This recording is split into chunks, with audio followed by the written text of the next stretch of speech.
and I now give the floor to His Excellency Sheikh Shakhboot Nahyan Al-Nahyan, Minister of State for the Minister of Foreign Affairs of the United Arab Emirates.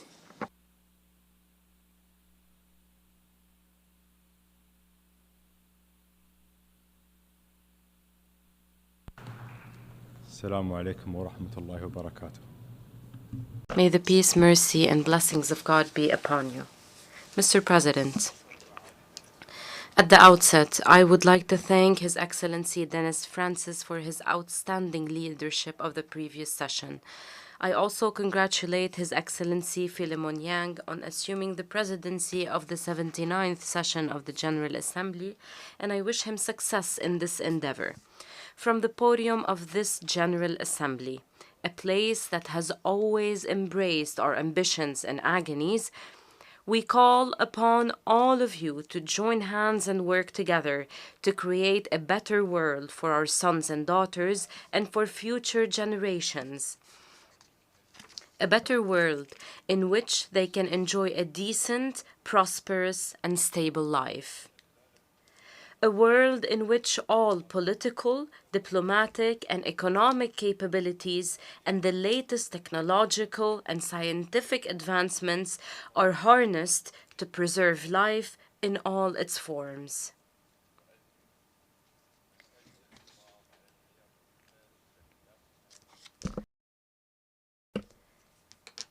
In the United Arab Emirates, we have focused on this vision. We have unleashed the wheel of progress in every field, from development, economy, and education to technology and industry. Since its inception, the UAE has adopted a transparent foreign policy based on credibility and building balanced relations with all countries. This includes supporting regional and international efforts aimed at achieving stability and reducing escalations, encouraging dialogue and building bridges, as well as resolving crises instead of merely managing them.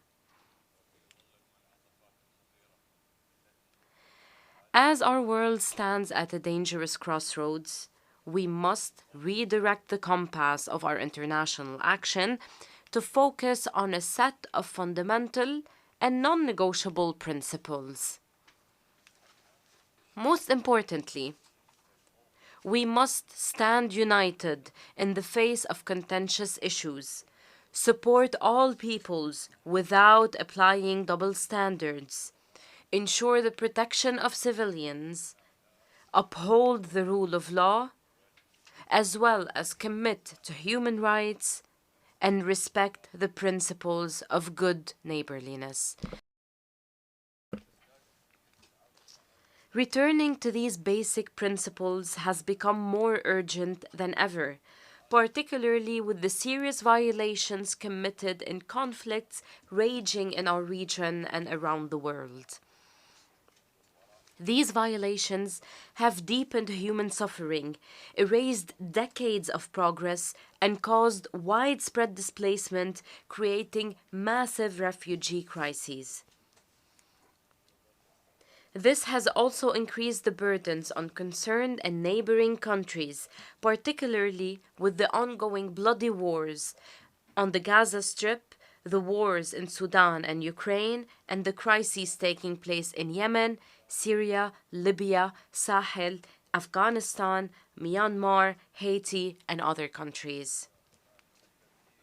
It must be recalled that even wars have rules. Parties must respect international law, including international humanitarian law. In Gaza, an immediate and lasting ceasefire must be reached. Rapid, full, and unimpeded access of humanitarian assistance at large scale must be allowed, and the hostages and detainees must be released. The relevant Security Council resolutions must also be implemented. We must act wisely in response to the rapid developments threatening our region. It is evident that what we have warned about is now unfolding beyond our control. We regret to see the war spread to Lebanon, at a time when we were hoping for an announcement about reaching a deal to end the war on Gaza. It is unacceptable to ignore the decisions and advisory opinions issued by the highest judicial body of the United Nations, namely the International Court of Justice. This includes the provisional measures issued by the court regarding the war on Gaza. In this context, we call for maintaining the security and safety of people. We must safeguard regional and international stability, including the security of international navigation, trade routes, and energy supplies.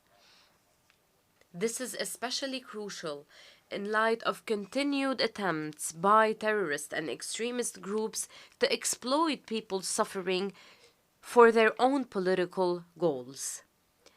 In the Sudan, the warring parties must stop the fighting immediately and permanently and allow unhindered and sustainable access to humanitarian assistance across borders and conflict lines.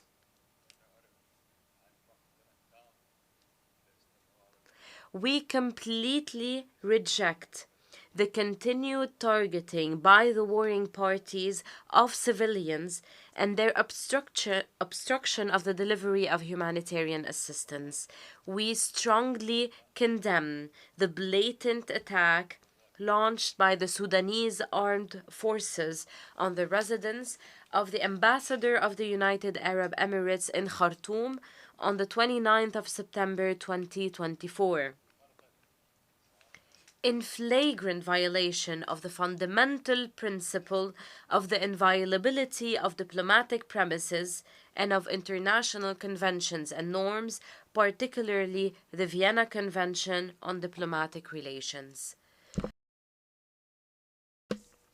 We call on the warring parties to engage seriously in peace talks. In this regard, we emphasize the importance of building on the positive outcomes achieved in the meetings of the Working Group of the Aligned for Advancing Life-Saving and Peace in Sudan Group, ALPS. We commend all initiatives aimed at finding a comprehensive solution to the crisis. We must all continue working with regional and international partners to alleviate the suffering of the Sudanese people to ensure a safer and more prosperous life for them. In Ukraine, the impacts of the ongoing war have transcended seas and continents. Therefore, it is imperative to find a peaceful solution to end this conflict, which has increased global polarization, created refugee and prisoners crises, and affected global food security. Through our continued engagement with all parties, my country contributed to the release of around 2,000 prisoners of war through mediation efforts between the Russian Federation and Ukraine. We continue to push for dialogue and de-escalation, and we support recovery and reconstruction. As we speak of resolving protracted crises, we must reiterate our full support of Morocco's sovereignty over the Moroccan Sahara region, as well as for the Autonomy Initiative to maintain the territorial integrity of the Kingdom of Morocco. Mr. President, in numerous crises, my country refused to allow the international response to be obstructed by growing global polarization or obstacles imposed by warring parties. To this end, my country has sought to overcome these challenges and has utilized all available means to enable humanitarian work to continue. To help all those in need around the world, in line with our commitment to the legacy of Sheikh Zayed bin Sultan Al-Nahyan, the founder of the UAE. Today, His Highness Sheikh Mohammed bin Zayed Al-Nahyan, President of the UAE, may God protect him, directed $100 million in urgent relief aid to the brotherly people of Lebanon to support them in facing the current challenges.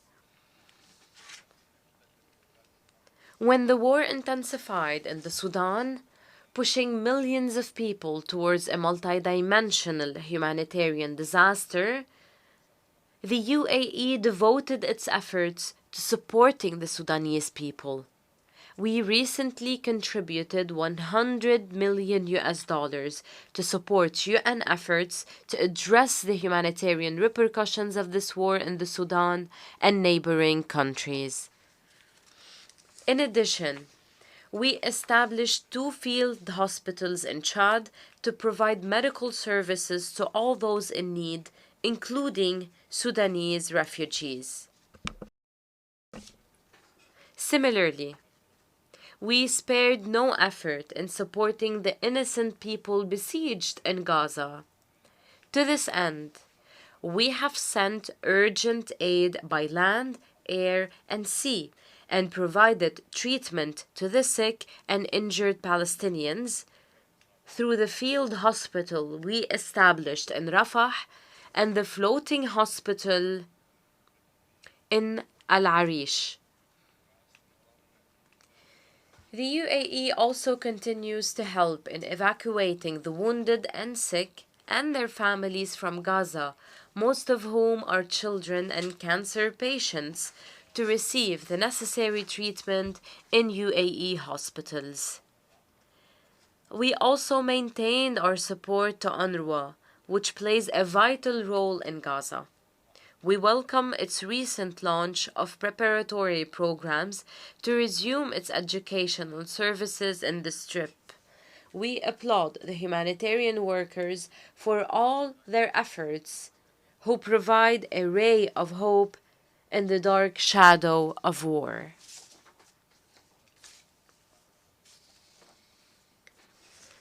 If we want to bring an end to the 7-decade-long vicious cycle of the Palestinian issue, then we must take concrete steps towards the establishment of an independent Palestinian state with East Jerusalem as its capital, based on the 2-state solution.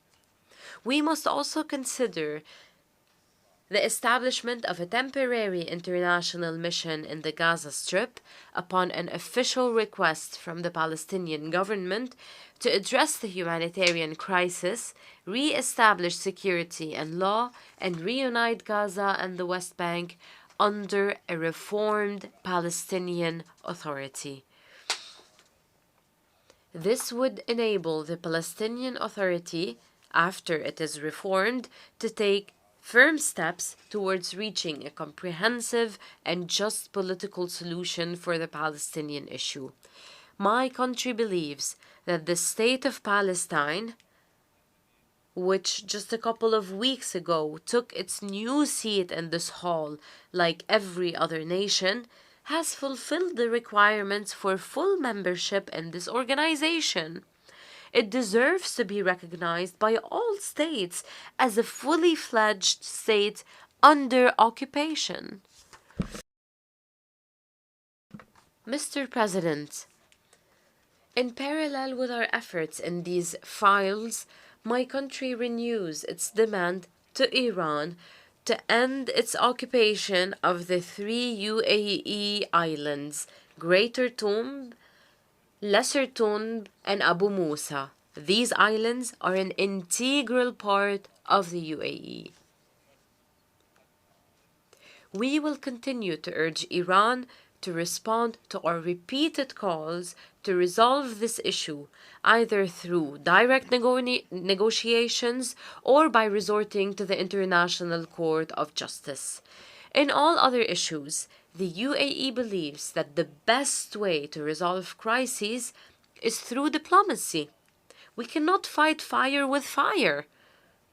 When traditional approaches are no longer effective, it is our duty to renew these approaches to be able to move forward during the darkest moments of our history. Mr. President, building a secure and prosperous future requires renovating the mechanisms of multilateralism to better address the serious challenges surrounding us. Therefore, we must undertake important roles in finding solutions for conflicts and crises, particularly as the current international system has proven ineffective in preventing the most serious crimes or holding its perpetrators accountable. This requires, in the first place, reforming the Security Council through a comprehensive effort that includes all member states of the United Nations. This would allow the Security Council to restore its credibility, fulfill its mandate of maintaining international peace and security, and combat impunity, even in situations where polarization and political considerations prevent the Council from taking action. Developing and poor countries must also be at the center of any international effort. We also must ensure that women and young people are empowered to play their critical and meaningful roles in all aspects of collective action. While we are preoccupied with addressing the current reality, we must not lose sight of the importance of crisis prevention efforts.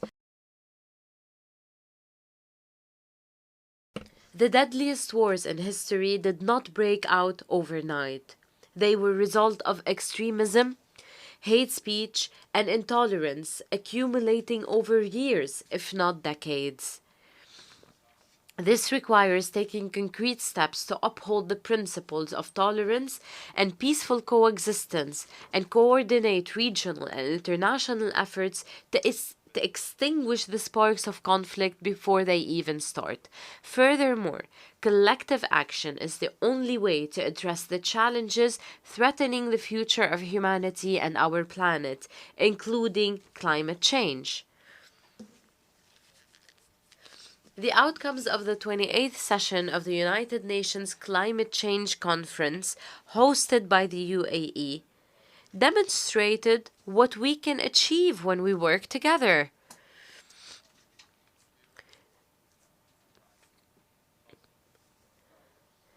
The historic UAE consensus, adopted by 198 countries, embodies a global consensus on developing measures to prevent global warming above 1.5 degrees Celsius and operationalize the Loss and Damage Fund to compensate the countries most affected by climate change.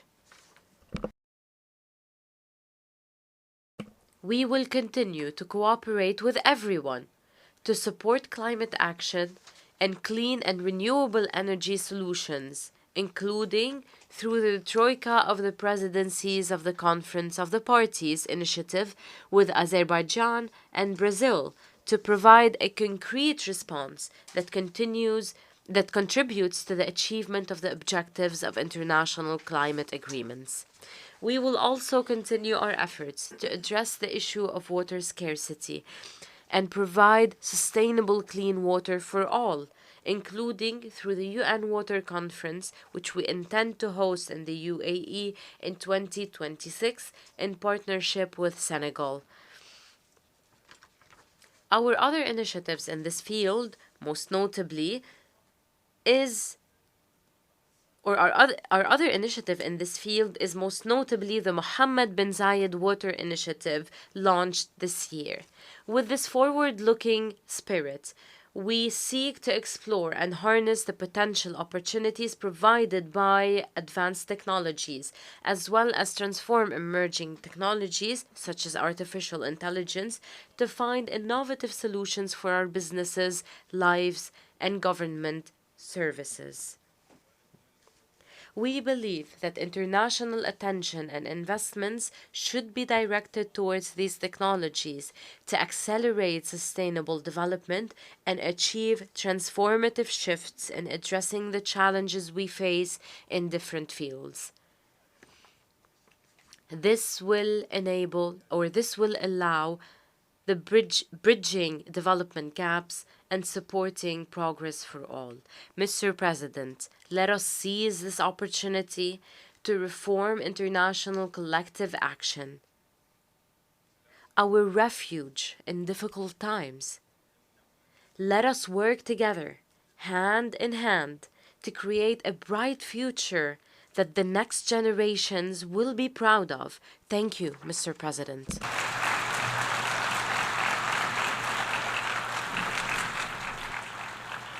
Muchas gracias. I thank the Minister of State for the Ministry of Foreign Affairs of the United Arab Emirates.